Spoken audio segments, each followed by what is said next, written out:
आज मैं आपको वरिष्ठ अध्यापक जो सेकंड ग्रेड का एग्जाम होता है वह 29/10/2018 में जो लोक प्रशासन के प्रश्न आए ना वो कराऊंगी। यहाँ से लगा के 97 से लगा के 112 तक ये जो लोक प्रशासन के प्रश्न आए थे 2018 में पेपर में, तो वो हल करते हैं हम। मैं सिर्फ है ना दो लोक प्रशासन के ही प्रश्न करा रही हूँ। ये ऊपर प्रश्न ये समाज शास्त्र के हैं, वो नेक्स्ट पार्ट में अगर जब समाज शास्त्र की पूरी लिस्ट लूंगी ना 2022 से 2023 2018 2019 पेपर में, तो उस तरह से करवाऊंगी। अभी लोक प्रशासन का 2019 का करवा दिए मैंने, 2022 वाले भी करवा दिए। अभी लोक प्रशासन के मैं करवा रही हूँ, आज 2018 के MCQ करवा रही हूँ। पहले भी प्ले लिस्ट और वीडियो बनाए हुए हैं। तो स्थायी कार्यपालक उत्तरदायी होते हैं, स्थायी होते हैं ना कार्यपालक जो प्रशासन को चलाते हैं। तो लोग नीतियों के निर्माण में नहीं, स्थायी कार्यपालक नीतियों के निर्माण में नहीं होते। वो नीति लागू वगैरह कर सकते हैं लेकिन बनाएंगे नहीं। बनाएंगे तो वही हम जब चुनते हैं, जैसे कि प्रधानमंत्री वगैरह सब यही तो बनाते हैं, वो तो सिर्फ लागू करते हैं। कौन? कार्यपालक, जो राष्ट्रपति राज्यपाल वगैरह। लोक नीतियों के क्रियान्वयन के लिए ये सही है। प्रशासन में नियंत्रण बनाने के लिए ये भी सही है। उच्च पदों पर नियुक्ति के लिए नहीं, नियुक्ति ये नहीं दे सकते।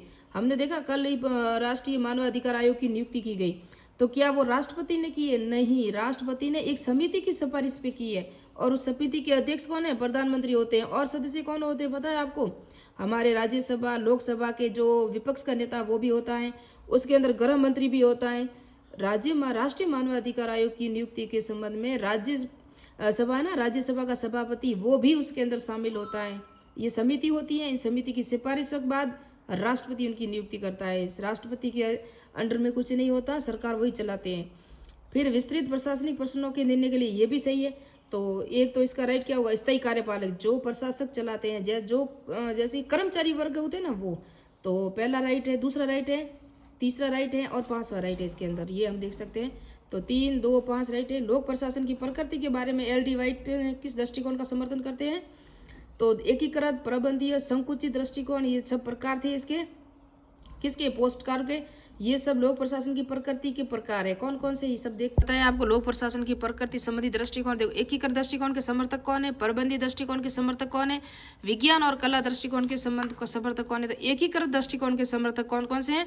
निग्रो है, मार्क्स है, LD वाइट है और पिपनर है। प्रबंधीय के ये देख सकते हो आप। तो यहाँ हम बताएंगे हर्बर्ट साइमन और हेनरी पियोल, ये दोनों प्रबंधीय दृष्टिकोण के समर्थक हैं। जो किसका देखा हमने अभी अभी? लोक प्रशासन की प्रकृति से संबंधित है। ऑप्शन में दिया हुआ है एकीकृत दृष्टिकोण। LD वाइट ने किस दृष्टिकोण का समर्थन किया था? एकीकृत का। अभी हम पढ़ लेते हैं। लोक प्रशासन के एकीकृत दृष्टिकोण के अनुसार किसी संगठन द्वारा अपने उद्देश्यों को प्राप्त करने के लिए किए गए प्रत्येक हस्त कौशल, लिपिकीय, प्रबंधकीय कार्य है। इसमें पदानुक्रम के विभिन्न संगठनात्मक स्तरों पर स्थित श्रमिक, कर्मचारी, अधिकारी, प्रबंधक अधिकारियों द्वारा पूरे किए गए सभी कार्यों का कुल योग प्रशासन के संचालन का संगठन करता है, जिसे एकीकृत प्रतिबंध अब कहते हैं दृष्टिकोण। उसके बाद इनमें से कौन सा एक विचार सबसे पुराना माना जाता है? तो ये तो हम सबको प्रश्न आना ही चाहिए, क्योंकि लोक प्रशासन एक विज्ञान के विषय के रूप में, लोक प्रशासन एक गतिविधि के रूप में, लोक प्रशासन एक नीति विज्ञान के रूप में, लोक प्रशासन सरकार को सुधार लाने के उपकरण के रूप में नहीं, लोक प्रशासन एक गतिविधि के रूप में, ये सबसे पुराना माना जाता है, उनका विचार है। उसके बाद हम देखेंगे ये समर्थक कौन कौन से थे, इसको हम देख सकते हैं। देखो गुलिक कौन थे? लूथर गुलिक थे ना। तो लूथर गुलिक लूथर गुलिक पोस्ट कार्ड के थे। पोस्ट कार्ड के जब संगठन के सिद्धांत दिए थे ना, पोस्ट कार्ड के 8-9 अक्षर है ना, उसको मैंने कल परसों 19 वाला जो एग्जाम बताया ना, वहाँ आर का अर्थ बताया था कि आर का जो अर्थ होता है क्या होता है? रिपोर्टिंग वाला। तो वो पोस्ट कार्ड, इसको इंग्लिश में कैसे लिखते हैं? तो लूथर गुलिक का जो योगदान है ना, 1937 में इनकी पुस्तक थी paper of the science administration. इस पुस्तक में इन्होंने पोस्ट कार्ड का सिद्धांत दिया था। तो इन इंग्लिश के शब्दों का जिस तरह का देखो, planning, organisation, staffing, direction, coordination, reporting, और ये रिपोर्टिंग का प्रश्न आया था 2019 में। आज इनको पूछ दिया इनका जो सिद्धांत है वगैरह। ये देखो 7 महत्वपूर्ण तत्वों की कार्य पहचान है, वो सब पोस्ट कार्ड की अवधारणा है ना। यहाँ आपको कंफ्यूजन कैसे किया? देखो पोस्ट कार्ड यानी कि हिंदी में दे दिया, जबकि इन शब्दों को इंग्लिश में नहीं दिया। आपके पेपर में इंग्लिश में भी आएगा, उसको देखना और प्रश्न आराम से हल करना। हर्बर्ट साइमन निर्णय निर्माण प्रक्रिया मैंने पूरा पढ़ाया हुआ है आपको। टेलर, FW टेलर, किसने का दिया था? विज्ञान का सिद्धांत। किससे क्या कहते हैं उसे? कार्य विज्ञान का सिद्धांत दिया था। और मैस्लो का तो मैंने पढ़ाया हुआ, अब्राहम मैस्लो, मानव आवश्यकता पद सोपान, जिसके अंदर 5 प्रकार की जो आवश्यकताएं बताई थी। तो इसको आप खुद मिला सकते हो, या यहाँ दिया हुआ। तो देखो यहाँ हम इसको भी देख सकते, एक का एक साइमन ने क्या किया था? हर्बर्ट साइमन ने निर्णय निर्माण। टेलर तो 3 का 4, और मैस्लो ने दिया था 2। तो डी का 2 किसके अंदर है? तो यहाँ हम देखेंगे तो आराम से ऐसे भी सही हो सकता है। ये देखो डी का 2, इस तरह से ये 1 नंबर राइट है। उसके बाद हम क्या देखेंगे, लोकपाल और लोकायुक्त अधिनियम विधेयक 2011 के अनुसार अध्यक्ष और सदस्यों की नियुक्ति हेतु चयन समिति कौन होती है। तो मैंने कहा कि इसकी नियुक्ति वगैरह सब करते हैं, लेकिन इसकी एक समिति होती है। तो लोकसभा में विपक्ष का नेता, लोकसभा का अध्यक्ष, राज्यसभा के सभापति शायद इसके अंदर शामिल नहीं है, बाकी सभी हो सकते हैं मेरे ख्याल से। यहाँ 1 3 4, एक राज्यसभा का सभापति नहीं, लोकसभा का अध्यक्ष, प्रधानमंत्री और लोकसभा के विपक्ष का नेता, तो 1 3 4 होते हैं। राज्यसभा का सभापति इसके अंदर शामिल नहीं है। ये क्या लिखा हुआ है, चयन की समिति में कौन कौन से, तो ये 3 हो गए, मैंने बता दिया अभी।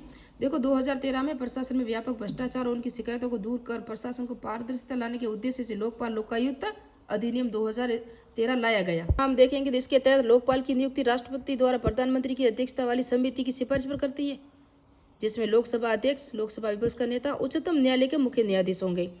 और राजस्थान में अगर राज्य में अगर होगा तो वो राज्यपाल वगैरह होगा, उसके अंदर भी एक समिति बनेगी। एक आंतरिक लालसा जो व्यक्ति को कार्य के लिए प्रेरित करती है, वेरी वेरी इंपॉर्टेंट है, अभिप्रेरणा। अभिप्रेरणा टॉपिक मैंने पूरा पढ़ाया एनसीईआरटी बुक के अकॉर्डिंग, आप देख लेना। कल के वीडियो के नीचे डिस्क्रिप्शन बॉक्स में मैंने लिंक भी दिया हुआ है। कल वीडियो बनाया था मैंने 2019 के पूर्व एग्जाम के प्रश्नों का, वही सिर्फ लोक प्रशासन के एमसीक्यू है ना, दूसरे नहीं है। मानवीय स्वभाव के 2 प्रकार की प्रेरणाएं, ये सब आप देख सकते हो, मैंने पूरा पढ़ाया हुआ है। वुड्रो विल्सन को लोक प्रशासन विषय के जनक के रूप में जाना जाता है। तो वुड्रो विल्सन लोक प्रशासन का ही जनक है। लोक प्रशासन को पृथक और अध्ययन के रूप में आवश्यकता पर जोर दिया था उन्होंने। पता है लोक प्रशासन के चरण है ना, विकास की चरण व्यवस्था। मैं ना यहाँ आपको थोड़े से लोक प्रशासन के चरण बता दूं। तो पहला चरण राजनीतिक प्रशासन द्विभाजन, द्वितीय चरण प्रशासनों के सिद्धांतों का चरण, चुनौतियों का चरण, पहचान की संकट की चरण। ये आया हुआ एग्जाम में, ये सब एग्जाम एक एग्जाम में आए हुए हैं। लोक नीति परिप्रेक्ष्य, ये पंचम चरण था। षष्ठम नवीन तत्वों का समावेश। तो लोक प्रशासन राजनीतिक प्रशासन का द्विभाजन पहले ही किया था, वुड्रो विल्सन इसके जनक थे। 1887 में वुड्रो विल्सन की चर्चित लेख था ए स्टडी ऑफ पब्लिक एडमिनिस्ट्रेशन में त्रैमासिक पत्रिका में जो पॉलिटिकल साइंस सिक्योरिटी प्रकाशित हुआ, और वुड्रो विल्सन लोक प्रशासन का जनक माना जाता है। ये आप देख सकते हो पूरा का पूरा डिटेल से। विल्सन ने प्रशासन को राजनीति से अलग करने का तर्क दिया था। मैंने कहा लोक प्रशासन को पृथक अध्ययन की पर जोर दिया था इन्होंने, कितने, वुड्रो विल्सन ने। और ये देखो ये लिखा हुआ है, लोक प्रशासन एक प्राचीन विषय है। और ये 18 वुड्रो विल्सन की जो लेख था स्टडी ऑफ पब्लिक एडमिनिस्ट्रेशन में प्रकाशन हुआ। राजनीतिक प्रशासन विरोधाभास आविष्कार हुआ, राजनीतिक सार्वजनिक प्रशासन के बीच अंतर करता है। मानव संबंध सिद्धांत जोर देता है। मानव संबंध सिद्धांत किसने दी थी, ये किसका जो अवधारणा थी किसकी थी, मैंने आपको पढ़ाया हुआ है, और एग्जाम में प्रश्न भी आगे भी आएगा, वो देख लेंगे हम। तो ये जो मानव संबंध विचारधारा है ना, लोगों पर और अनौपचारिक समूह पर जोर देता है, संगठनों के सिद्धांतों पर नहीं, संरचना पर भी नहीं देता।